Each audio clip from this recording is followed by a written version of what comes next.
And we're actually out of our era by 15 years. We're part of the 78 race. Yeah.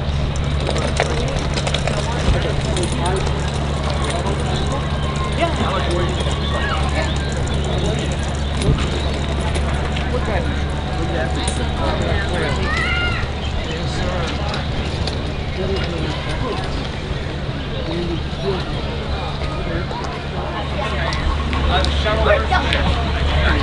shadow is right up that way. Oh, it's that on that side. Yeah. Oh, okay. All right, and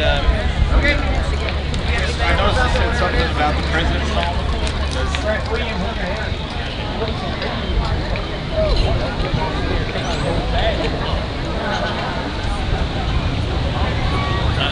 Our business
Got to get closer to the microphone. She wanted me to walk up to her. Yes. I'm Thais, Pulaski, Tennessee. Pulaski, Tennessee. So far the farthest away? Okay, great. Oh, I'm sorry, San Diego. I'm sorry. You're the farthest away. Un, deux, trois. Whoa, she knows what she's doing. Whoa, yeah. I think you're in the money, dear. We'll see if you get outpaced. Look at that one. We fried a lot of beans in that puppy. All right, who are you? My name's Alicia from Moni, Illinois. Albany, Illinois. Moni. Where's that? Another Chicago area person. Great. All right, here we go. Un, deux, trois. That was worth. That was good. Good effort. All right. 3 to go. Another rusty plate here. What do you got? What's your name? Becky. I'm from Albany, Illinois. Albany, Illinois. See, that's what I thought she said. Only. Okay. And today's her birthday. 29 again. There's a Cup fan, by the way. And if you lose it in the backswing, I'm okay now. All right. Come here, Lon. Un, deux, trois. Pretty good throw. Nice. Our judges are going to be challenged. So now we have, this is like the Kentucky Derby where you have 10 and 10A, right? So you're 10. You thought you were number 1. Tracy Ash from Lawrenceville. From Lawrenceville? We know where that is. Okay. Across the river and through the woods. Here we go. Un, deux, trois. No! All right. One of you guys bring, oh, look at this. Best served, 10A. Coffee, wine, and what? Repeat, I like it. I'll drop off the coffee, double up on the wine. All right, here you go. Oh, I'm sorry. When? Christine from Pike County. Christine from lovely Pike County. Un, deux, trois. All right. Now our judges will rapidly configure the top 3, and then the top 3 will win a fabulous food prize. Old Town is from it looks like not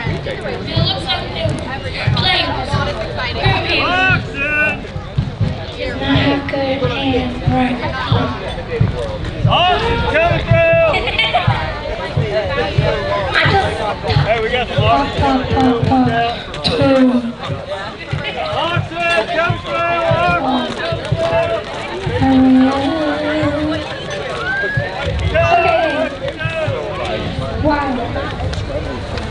They were common in places without streets. I haven't seen anybody really wear them for a long time. No, and they, a lot of people think they aren't comfortable, but they really are. You just, good afternoon, everybody. You kind of step back in time. That's a slower pace. We've got it now. Welcome to our battle demonstration, our tactical demonstration. The NWHA is not trying to recreate any particular battle. In other words, we're not trying to recreate or reenact the Battle of Fort Sackville, but we are just trying to show you the tactics that we believe would have been used in an encounter out here on what was then the frontier between 2 opposing groups. We're reenacting or doing living history of the American Revolution, so you're seeing uniforms and tactics of the period between 1775 and 1783 when the United States was fighting for independence from Great Britain.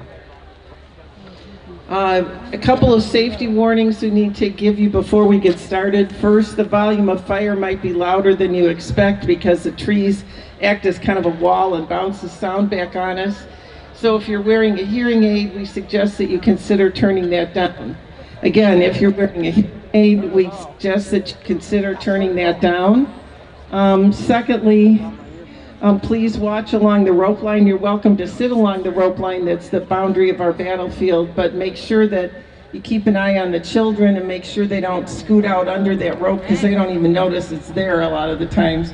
We want to make sure we keep campus moving from one place to another since they've got the women right with them. The women generally did march with the baggage under guard, so this might be just the baggage of a larger group that we don't see that's already gone packed. These are congressional troops or American troops, and I'm going to try and call them congressional since they are the forces of the Continental Congress or the acting U.S. government during the period. and then I will try and call the other side the Crown Forces, or sometimes the British. Because the North American colonies were British, most of the people who lived here were British citizens, and only some of them were in rebellion against the government at any given time.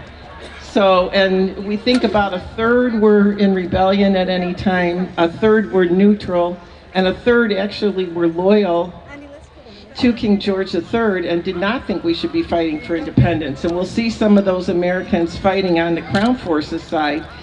Because there were Americans on both sides during this war, we're going to try and not use the term American too much because it can be kind of misleading. And it looks like they're taking a break from their march. Could be a lunch break depending on how long they're marching.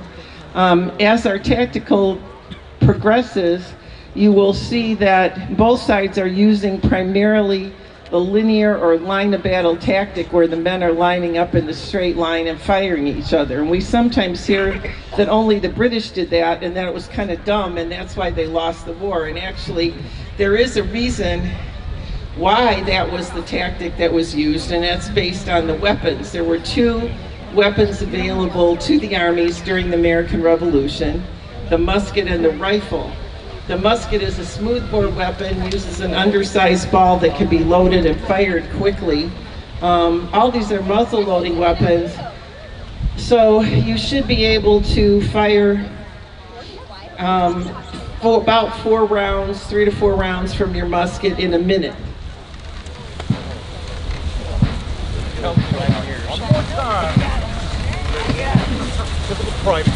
I haven't been paid much. Play. I promised money. You're doing this for money. We're in the wrong brother. Everybody's in the car. Now we've got some action on the far side of the field, at the back of the field. We've got some redcoats out on the field. The redcoats that you see are British regulars. That means that they are the professional soldiers of the British Army, the largest empire in the world in the 18th century. Most people thought that the American Revolution would be over in about 4 months because you had the professional British Army up against a group of volunteer soldiers who were sometimes not very well trained and had short enlistments.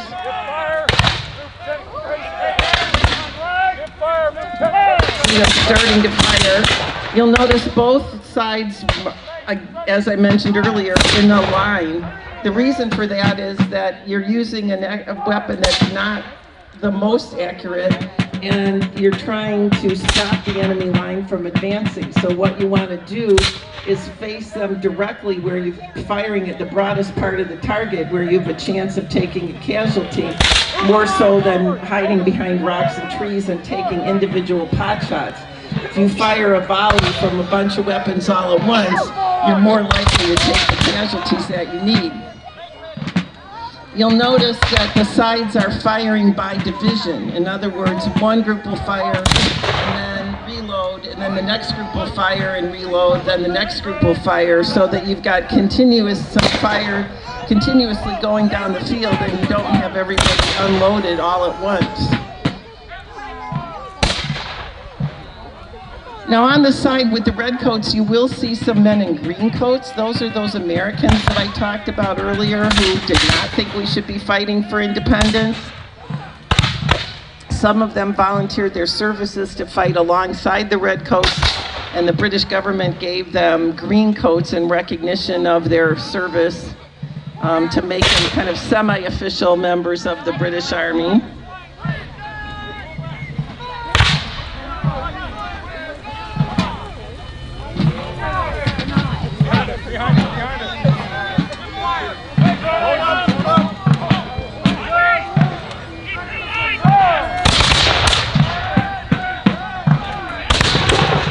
See the 42nd Regiment coming out on the field, also known as might be better known to you by its nickname, the Black Watch. They're obviously Scottish Regiment wearing the kilts. They've got a bagpiper with them. They're brigaded with some some men in blue coats who are the Brunswick Regiment Prince Friedrich, some of the German allies that fought alongside the British during the war. I want to shift. You stay connected to the first section. I'm ready. Up right here.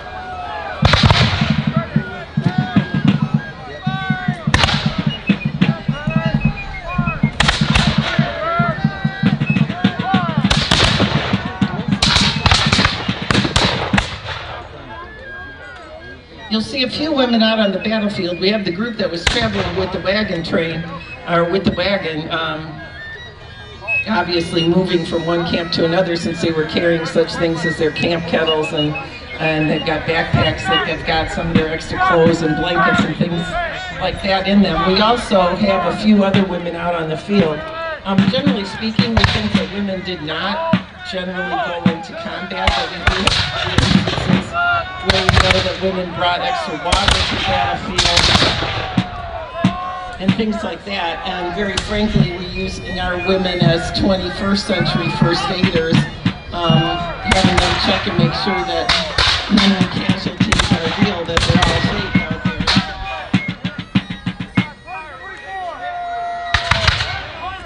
Where are you going? Back up there. Back up there.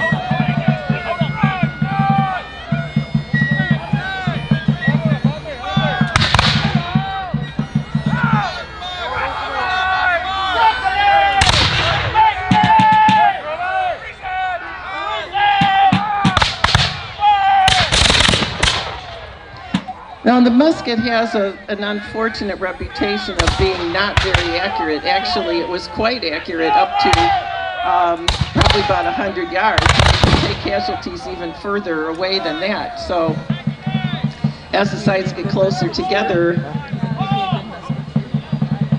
you see a greater likelihood of casualties.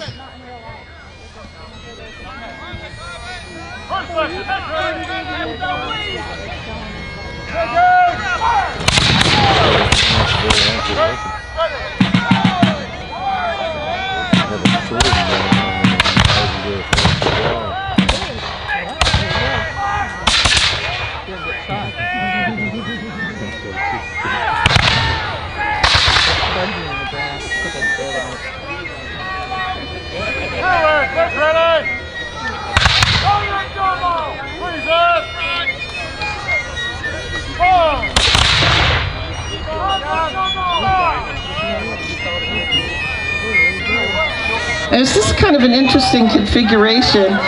Looks like the British are certainly outnumbering the Congressional forces, but the British are split into a couple of, we've got almost a separate battle going on down here on the left. With two small groups have kind of split off from the rest. Now it looks like the Loyalists are responding to that.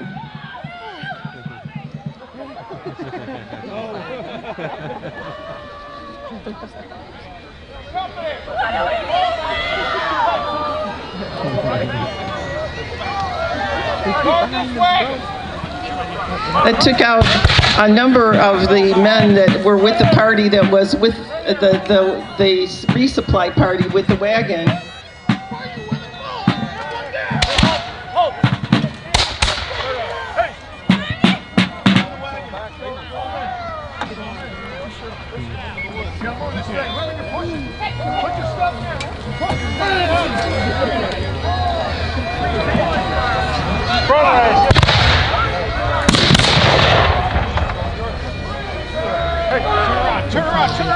The casualties on the battlefield, by the way, most of them are not outright dead in battle. There was no exploding ammunition or anything like that, so it kind of depended on how seriously you're hurt, what your chances of survival were.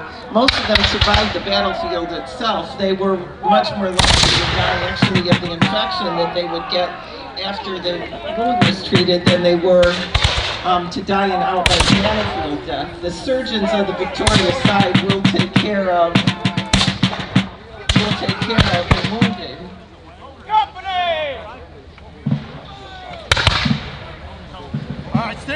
We see a cannon now coming down the field. I don't know if it's fired anything yet, but off to our far right, there are a couple of flags down there. It looks like the cannon has come on the field. So this is, the baggage was evidently just part of the.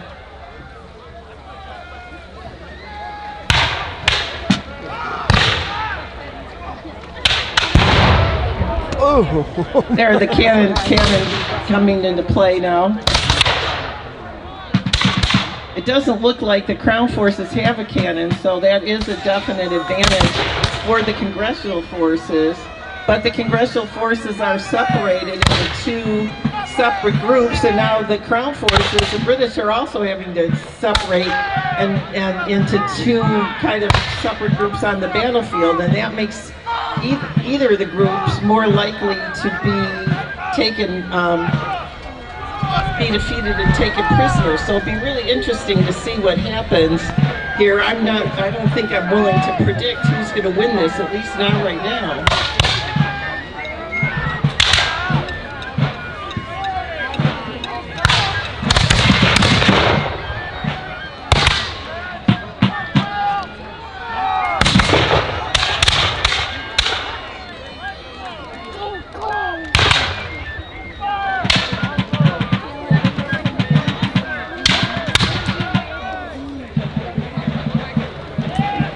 Here, the drummer out on the battlefield beating the private load was actually the drummers and fifers were the signaling corps of the armies of the 18th century,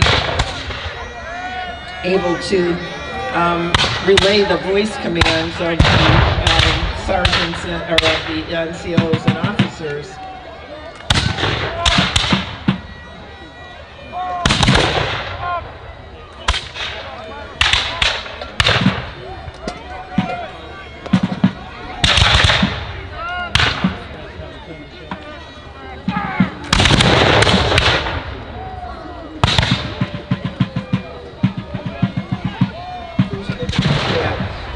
Regardless of the number of casualties, so we'll have to see who holds the ground. Congressional forces continuing to press forward.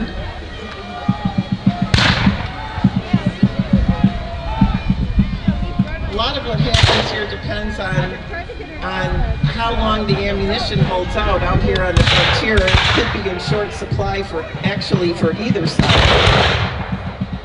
Some nice volleys still going there. These congressional troops are obviously well trained. They've been standing well against the Crown Forces. Sometimes new recruits didn't do very well when they were actually faced with the might of the British Army, who they knew were professionals.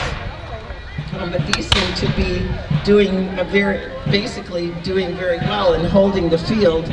Looks like the British are slowly withdrawing, having considered that they don't. The objective here is not worth them taking any more casualties.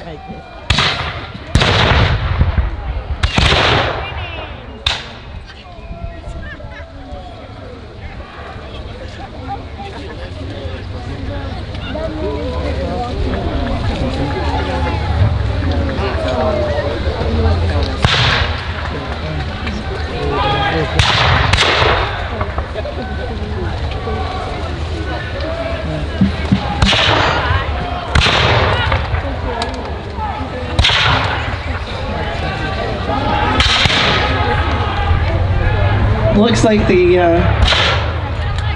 got a charge in the back with the Congressional Forces coming out in front of the cannon. So I'm assuming the cannon is either out of ammunition or else the British are just out of range in the trees and they can't see it. So looks like that. Looks like that is a victory for the forces of the Continental Congress, the young United States, and our battle demonstration or our tactical demonstration this afternoon. Thank you very much. We thank you for your applause and appreciation. I always say we could do this without an audience. We would still have fun, but it's a lot more satisfying for us to have an appreciative audience and to see how many of you came out to see us today. We really appreciate your attendance. And hope that you have enjoyed our tactical demonstration and that you enjoy the rest of your day here at the Spirit of Vincennes Rendezvous. 71st, to the front, oblique, march! To the front, march! Are we supposed to find the mode? Because I never got that. I never did. I never heard it. Fire left, wheel, march! Forward, march! Really, or fire alarm.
Actual range on a musket probably effectively is about 100 yards.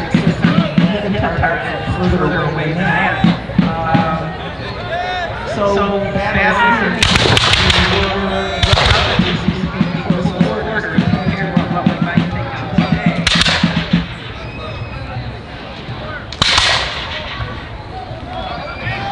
wow, there's a huge group of Congressional Forces coming out. They're still coming out. Looks like way out. I don't know if their objective is to take land or their objective is to take land.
is down. Four paces to the front! March! Oh! Bang ready! Freeze out! So after a while, the officers yelling, get worse and yell out at them more, and drummers for the arms of the American Revolution. Drummers and fight calls that were able to know what to do and hear the officer's voice.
The Congressional Forces still outnumber the British quite a bit. I guess either they're running low on ammunition or they are willing to do it.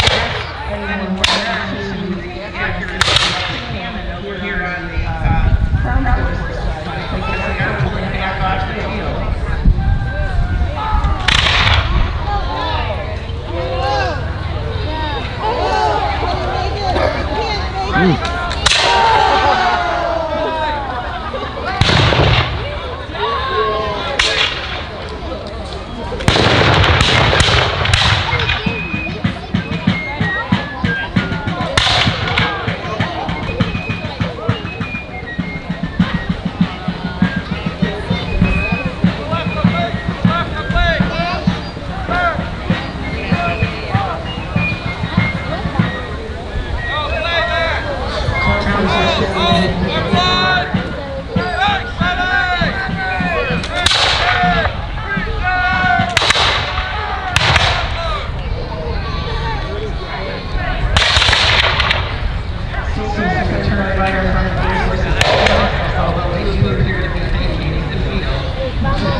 Thank you.